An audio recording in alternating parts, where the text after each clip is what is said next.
The first time Mae Lin saw the horse, it was standing at the edge of her grandmother's cornfield. Thin, mud-crusted, half wild, and silent like it had forgotten how to ask for help. She should have told someone, the sheriff, a neighbor. But she didn't. Instead, she fetched a bucket of water, knelt in the dirt, and whispered, "You look like you've been running a long time." The horse didn't move, just blinked once, slow and tired. There's a kind of knowing that passes between the lost, the way a woman who's had her name mispronounced her whole life recognizes another who doesn't quite belong. Mae Lin had grown up with the weight of silence, too. Mistrusted for how she looked, talked over for what she knew. So she stayed. So did he. What she didn't know not yet was that the horse whisper she'd later call him wasn't just a stray. He had a brand hidden beneath old wounds, a mark that meant money and trouble. Because Whisper hadn't wandered off.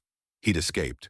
From a ranch with barbed gates run by a man whose wealth made him think he owned everything that breathed, including the horse, including girls like Mae Lin.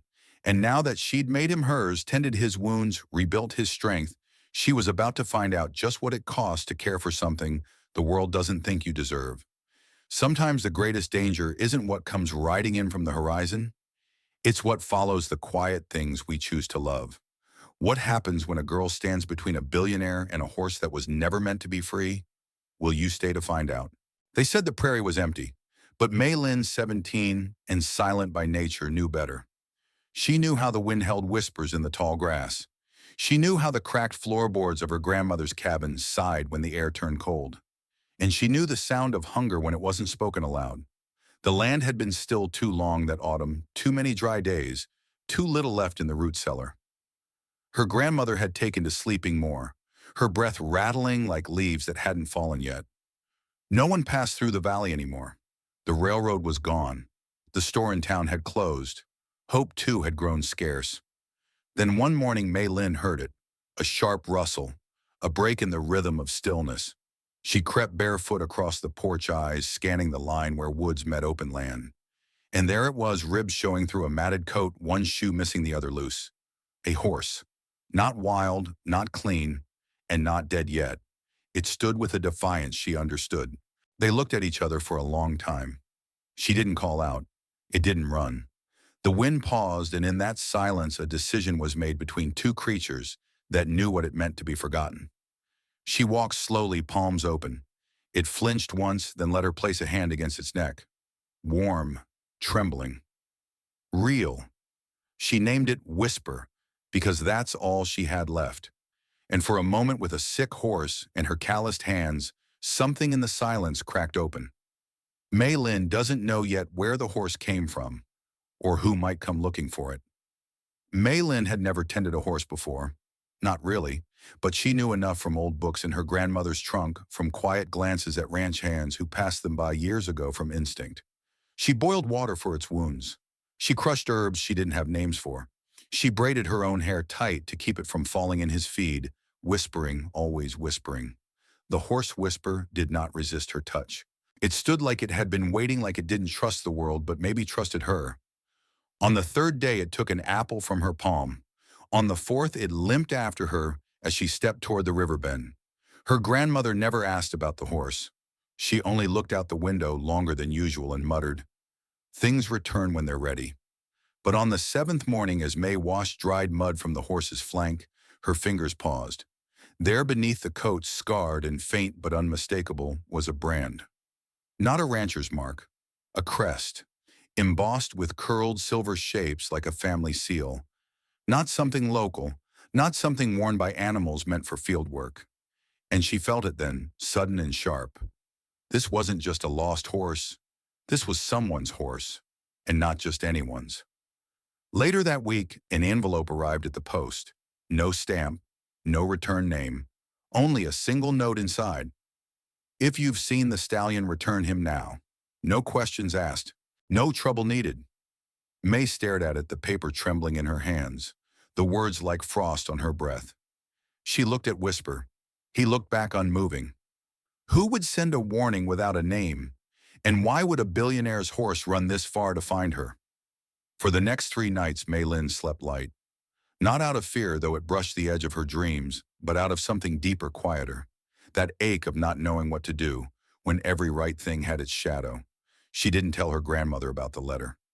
Instead, she kept Whisper near, moving him to the smaller shed behind the house, brushing him down every morning with an old shirt turned rag. He had started to nicker softly at her footsteps. His limp, though not gone, had eased. The wound near his flank had dried clean, but the brand it remained, a reminder that he was never hers to begin with. On the third evening, fog rolled down from the northern hills. Not thick, but strange. It curled low around the dry brush gathered in the ditches like breath. Mae Lin stood on the porch, arms crossed, listening. It came faint at first, hoofbeats, but not whispers. These were different, measured, heavy, metal on rock. A rider emerged half-formed in the fog. A tall man, not dressed like the ranchers May knew, but in a dark coat and gloves that didn't belong in July. His horse was coal black, too still to be untrained. His face, when it showed, was unreadable. Not cruel, not kind, just watching. He didn't speak. He only looked toward the small shed, then back to May. Then he turned and rode off, silent as fog itself. That night, May finally spoke aloud, what had only existed in her breath. Why would a horse run from that kind of man? The wind didn't answer, but Whisper from the shed let out a single low sound, like memory. Who was that rider, and how many more were watching from the fog? The next morning, Mae Lin walked down to the shed before the sun had cleared the ridge. The fog had lifted, but something of it still hung in the air. An unease, maybe, or the weight of a choice. Whisper stood calm. He didn't flinch when she touched him, didn't shy when she whispered the name again, like it was prayer. That afternoon, she cleaned the old bridle from her childhood pony, one that had died the same spring her mother left. The leather was cracked, but whole. She didn't ask permission. Her grandmother wouldn't have given it, and the words would have caught in May's throat anyway. By sundown, she was leading Whisper up the ridge trail. It had rained overnight lightly, and the dust held their footprints like proof of something begun. Her hand on the lead rope was firm but forgiving. She didn't speak. They reached the crest just as the last orange flickered out behind the canyon edge. Below them, the land spread quiet and wide. Fenced ranches, faded barns, gravel roads winding like veins across open heartland. Whisper stopped and turned his head toward one direction, northeast. She followed his gaze. There, distant but unmistakable, a silver gate, double-barred, and beside it a stone pillar. May squinted. She'd seen it once, long ago, in a newspaper. A ranch with a name carved in granite and a man whose money could buy anything except love from the animals he kept. That was where Whisper came from. That was what he'd run from. May's heart clenched, but not in fear. Something else stirred. If she kept him now, knowing what she knew was that rescue or theft, and if she let him go, was that kindness or cowardice? She stayed there long past dark until Whisper brushed his head against her shoulder. He didn't pull. He just stood, waiting for her to choose. Would you return the thing you loved knowing it might break you? The morning came gray and still. Not quite cold, but quiet in the way the land sometimes held its breath before something changed. Mae Lin saddled Whisper for the first time. She didn't need to. She could have walked him, but she wanted to know what it felt like to ride him just once in peace, without fear, without pretending he wasn't borrowed. She rode slow. Not toward the ranch, not yet, but toward the hills behind her house where no one looked, where no maps marked trails, just old deer paths and creek beds that remembered stories long buried. She told him things softly, the way her father used to talk to the earth when planting. She told him how her mama left after the crops failed, how her father drank himself quiet, how she stayed even when the bank said to run, how some mornings the silence was so heavy she thought even her breath might sink into it and vanish. Whisper listened in the way only animals do, ears twitching slightly, hooves careful on the gravel, breath calm. By noon, they were both tired. She let him drink at a spring beneath the cottonwoods and leaned against a stone, staring at her reflection in the pool. She looked older than 17, not in her face, but in the way her shoulders didn't rise when she breathed. That night, she left the shed door open, just in case. At sunrise, he was still there. And the next morning, too. She started brushing him without asking, started saying ours when she fed him. Her grandmother never corrected her. But the third day, the newspaper arrived late. folded smudge tucked under the flour sack on the porch.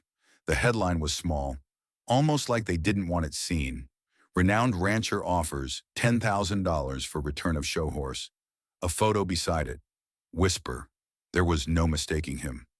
What would you do if the world suddenly wanted back the only thing that ever chose to stay? The days after the newspaper came were filled with a quiet she hadn't known before. Not like the silence of a house emptied by grief or drought. This one was sharp humming at the edge of every breath, like the moment before a storm breaks. Mae Lin stopped brushing Whisper. She stopped singing. She watched him from the doorway instead, as if distance might dull the ache of what she had to do. Her grandmother didn't ask what was wrong. She only poured tea in the mornings, folding her hands over the cup, her gaze resting on Mae Lin, the way old folks sometimes look at weathered barns, knowing they'll stand through more than most people think. It was Mae Lin who broke the silence. I have to take him back. The old woman blinked once slow. Do you? Mae Lin didn't answer. She just nodded. That evening she saddled Whisper again, tied a satchel of biscuits and rainwater to the horn. She wore her Sunday blouse even though it pinched. If she was going to give something up, she wanted to look like someone who had tried to be worthy of it.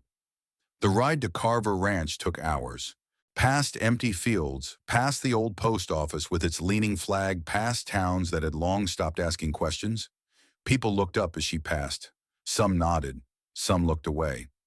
She found the ranch gates open. The house was bigger than she imagined, painted white windows shining.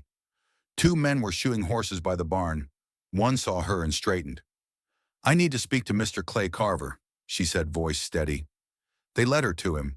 He stood tall, lean with a graying beard and a coat that looked like it had never seen dust. Behind him stood a girl in a red dress, no older than Mae Lin, her hair twisted into a braid that gleamed in the sun. I think this is yours, Mae Lin said, dismounting. Carver squinted, then stepped forward. Where'd you find him? She told him. About the shed, the wounds, the time. She didn't embellish. Just facts, the way you talk to people who measure the world in money. He studied her a long while, and then the girl in the red dress stepped up beside him and said, That horse never liked me. Everyone went still. I tried. Daddy knows I did, but he never ran to me. Mae Lin looked at her, then back at Whisper, who hadn't moved. The horse still as Dusk took one step forward, then another, and pressed his forehead to Mae Lin's shoulder. The ranch hands watched, and Carver, after a long pause, nodded. I reckon he's chosen, Mae Lin breathed in sharp. But you keep him, he said. Not every prize is meant to be kept. Some were just meant to find their way. What would you do if the thing you feared losing came back stronger than ever? The days after the newspaper came were filled with a quiet she hadn't known before. Not like the silence of a house emptied by grief or drought. This one was sharp humming at the edge of every breath, like the moment before a storm breaks. Mae Lin stopped brushing Whisper. She stopped singing. She watched him from the doorway instead, as if distance might dull the ache of what she had to do. Her grandmother didn't ask what was wrong. She only poured tea in the mornings, folding her hands over the cup, her gaze resting on Mae Lin, the way old folks sometimes look at weathered barns knowing they'll stand through more than most people think. It was Mae Lin who broke the silence. I have to take him back. The old woman blinked once slow. Do you? Mae Lin didn't answer. She just nodded. That evening she saddled Whisper again, tied a satchel of biscuits and rainwater to the horn. She wore her Sunday blouse even though it pinched. If she was going to give something up, she wanted to look like someone who had tried to be worthy of it. The ride to Carver Ranch took hours. Past empty fields, past the old post office with its leaning flag, past towns that had long stopped asking questions. People looked up as she passed. Some nodded. Some looked away. She found the ranch gates open. The house was bigger than she imagined, painted white windows shining. Two men were shoeing horses by the barn. One saw her and straightened. I need to speak to Mr. Clay Carver, she said, voice steady. They led her to him. He stood tall, lean with a graying beard and a coat that looked like it had never seen dust. Behind him stood a girl in a red dress, no older than Mae Lin, her hair twisted into a braid that gleamed in the sun. I think this is yours, Mae Lin said, dismounting. Carver squinted, then stepped forward. Where'd you find him? She told him. About the shed, the wounds, the time. She didn't embellish. Just facts, the way you talk to people who measure the world in money. He studied her a long while, and then the girl in the red dress stepped up beside him and said, "That horse never liked me." Everyone went still. I tried. Daddy knows I did. But he never ran to me. Mae Lin looked at her, then back at Whisper, who hadn't moved. The horse, still as dust, took one step forward, then another, and pressed his forehead to Mae Lin's shoulder. The ranch hands watched, and Carver, after a long pause, nodded. "I reckon he's chosen," Mae Lin breathed in sharp. "But you keep him," he said. "Not every prize is meant to be kept. Some were just meant to find their way." "What would you do if the thing you feared losing came back stronger than ever?" They rode back slower than before. Not because of the trail, it was the same dusty path with sun-baked ruts and rattling stones, but because something had changed between them. Mae Lin didn't speak. Neither did Whisper. The silence was easy now, soft around the edges, like a blanket worn thin by years of use. When they reached the edge of her grandmother's property, the wind shifted. Not harsh, not warning, just a gentle breeze pushing from behind, like it too wanted them to keep moving forward. Her grandmother waited at the gate, hands in her apron, eyes narrowing the way only grandmothers do, already knowing the answer before it said aloud. "He let me keep him," Mae Lin whispered. The old woman didn't smile, but her eyes softened. "Well, then I suppose he wasn't lost to begin with." That night, Whisper slept near the porch. Mae Lin left the door open just a crack so she could hear him breathing. She set a lamp on the windowsill, not for light, but because it looked warm from outside. In the days that followed, word spread about the girl who returned the horse and was told to keep him, about the billionaire who hadn't raised a fuss, about how sometimes the richest thing a man can do is let go. A boy from town brought her feed grain too shy to say her name. A widow down the lane asked if she'd teach her son to brush a horse. Mae Lin said yes. Her hands no longer trembled. Whisper healed. His coat grew sleek. His ribs vanished under layers of care. And every time Mae Lin walked into the paddock, he came to her first. They didn't speak about what had happened, not with words. But each morning when she stepped into the sun and he turned toward her with steady eyes, she felt it. That this quiet life was enough. That sometimes the world breaks open not with thunder, but with the gentle trust of a wounded thing choosing to stay. And maybe that's what hope really looks like. Of all the things Mae Lin thought she'd lose by standing her ground, peace wasn't one of them. And yet in the quiet after the storm, she found more than she ever imagined. The horse stayed, not because she claimed him, but because she never tried to own him. And the townsfolk, they changed too in their own slow, uneven ways. A few brought oats. One carved a new gate. Another offered to teach Mae Lin how to saddle a wild one without fear. It wasn't applause, but it was trust. Sometimes healing doesn't arrive with grand gestures. It shows up in mended fences, in long walks beside a quiet horse, in being seen after years of going unnoticed. Mae Lin didn't just save Whisper. She gave herself permission to belong, and that may be the greatest freedom of all. If this story reminded you of something you've carried quietly in your own life, a hurt, a hope, a small wild thing, we hope it brought you comfort. This is the kind of story we tell here at None. Wild West Saga. Stories where healing doesn't shout, it whispers. If it meant something to you, would you consider subscribing, sharing it with someone who might need to hear it, and we'd love to hear from you. Would you like more stories like this? What part stayed with you the most? Leave a comment. Let's talk. We're here, and we're listening.